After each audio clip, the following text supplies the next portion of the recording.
My name is Dena Eakles, and I live in southwestern Wisconsin.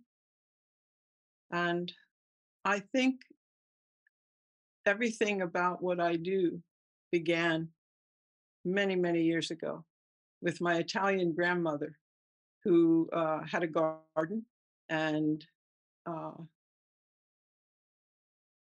fed me from the garden and baked bread in an outdoor oven.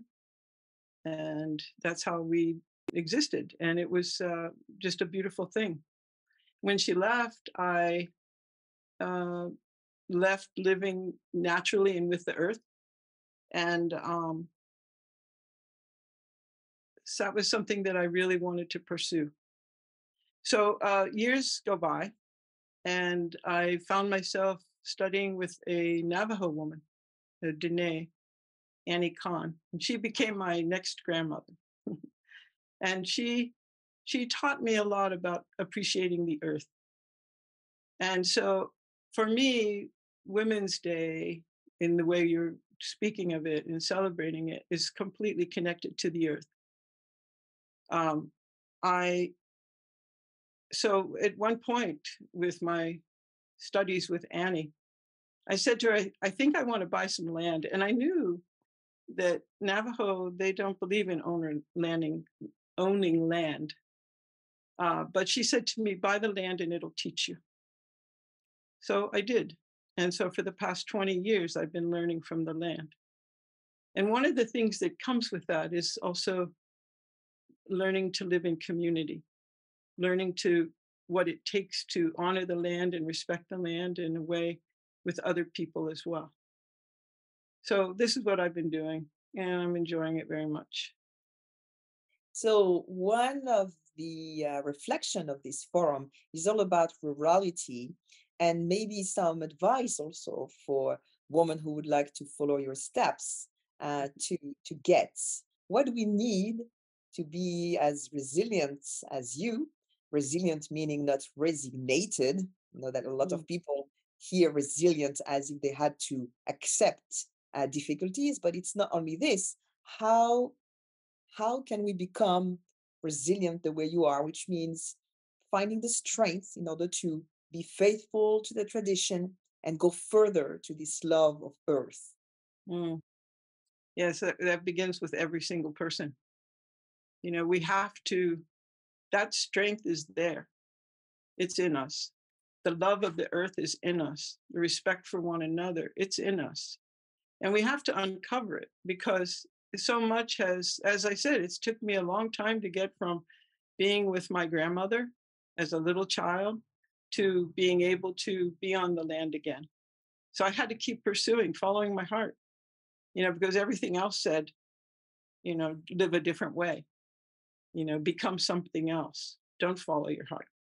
And I think that's the key because it doesn't really matter where we live, but how we live. Where can we honor the water that we have? Are we thankful? Are we grateful? Do we understand when we look up at the stars? I mean, I'm very, very fortunate because where I live, I get to see the Milky Way. People in the cities, they don't have that. People come here just to be able to have, that vantage point, to be able to see. And then we have to ask ourselves, you know, is this something we want to lose for the next generation, or is it something we can save? And I think when you start to realize that we can save so much of it, then we want to try and we want to find a way. That's what resilience is, I think.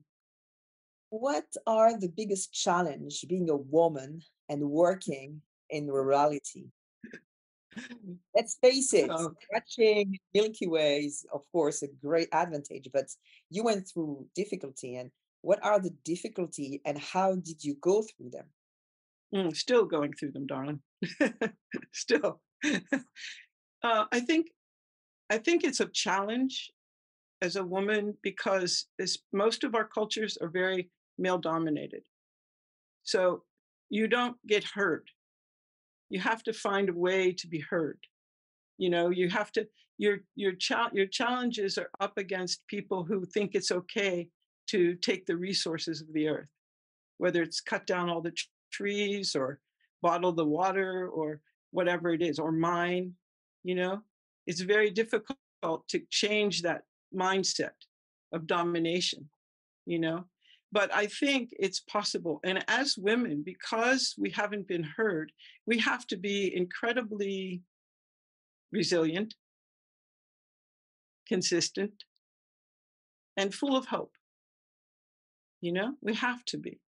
The other thing is, most of these systems that make it difficult for us are based in competition. We have a belief, most of us have a belief in scarcity. There's not enough. And so we have to fight for the resources. Instead, I think historically, women have been able to work towards cooperation with one another. And I think that that's another thing. That's why I say community is so important. But I always have a little bit of trouble with gender anyway. I think because there are many men who understand this, you know, and that's what we need. We don't need the duality. We don't need to be against one another, but we do need to be, have our voices be heard. We do need to find our way. And so, how do you create collaboration? How do you demonstrate, I would say, a certain leadership as a woman when you have to deal with, let's say, a most male audience? Never give up. Never give up. Be persistent, but be kind. You know, be loving, but set your boundaries. These are really important things. And when you're absolutely certain of something, don't let anything deter you, you know? And then find people who understand and work with them. I've been very, very fortunate because I've spent my life looking for these things. And like Standing Rock, if you're familiar with the stand at Standing Rock, I got to be there. I was there for 7 weeks. I was called by the prayers and I wanted to be there. And some of those connections from that time, they're still very important to me. And I learned from those people. Where I grew up is now a very, what we would call a frontline community. It's a community that's being bombarded by pollution and, you know, it's being disrupted by the environment's just being destroyed. And that's very painful. That's very painful. I live here in this very beautiful, pristine place. And so I try really hard to have people here understand what is at stake and what we can lose. So I don't know. I think what I hear is a sense of networking, finding the right people to surround you. Also, no place of self criticism that would be an obsession. That is Mm, also something very linked to our perfectionism as mm, women, always trying to think things that are wrong in what we are doing. And so I think self acceptance maybe is what you're mm. saying to us. Yeah, self acceptance. I learned from my mentor, my Navajo mentor, about perfection not being a very healthy thing. So, you know, I worried how I would look today and all this. And, you know, it's like, and I am the person that I am, and I will have to be that person, you know? Excellent. Well, thank you so much. Maybe to finish, a little mantra, a little quote that helps you in time of difficulty, something that you can have in your mind that you can give us as a little gift for this very special day. Mm. I don't know. There's so many. Never give up, never give up, and listen to your heart. Never give up and listen to your heart. It's a beautiful way to conclude this two short interviews. Thank you so much for being with us, Dina. Thank you. Thank All the you. very best. You too.